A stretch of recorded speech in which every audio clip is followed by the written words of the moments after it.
where Umar radiallahu anh, he's saying like, where are the Jews? And watch what happens next.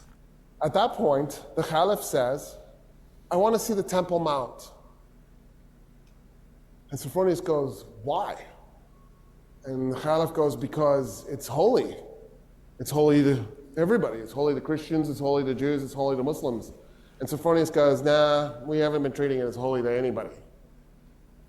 And Umar ibn al-Khattab goes, what do you mean?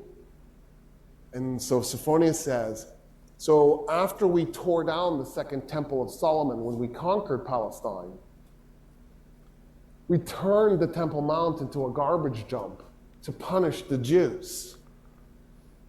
And the Caliph goes, what do you mean?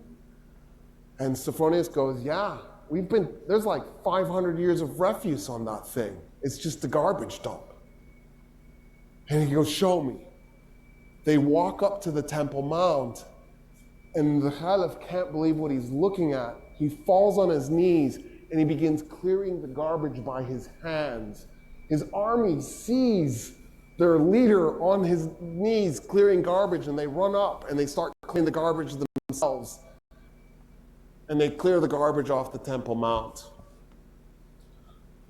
The Caliph goes, okay, I want to meet some of the Jews living in Jerusalem. So he goes, there are no Jews in Jerusalem. And the Caliph goes, what do you mean there's no Jews in Jerusalem? The city is holy to the Jews. And he says, well, as Christians, we free every chance we get. We really hate Jews. In fact, in the war we just did against Persians, the Jews sided with the Persians.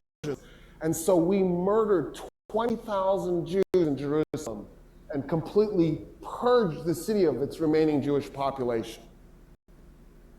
And Umar ibn al-Khattab goes, no, this is wrong. You do this. And so he turns to a convert to Islam, a Jewish convert to Islam, and he says, I need you to find me 80 Jewish families that were willing to volunteer to move to Jerusalem so we can reestablish a Jewish presence in this city. And that's how the Muslims conquered Jerusalem. And that's the stuff that's left out of your history book. Isn't that crazy? Because isn't that an amazing story? That's the stuff that's left out of your history books. Powerful.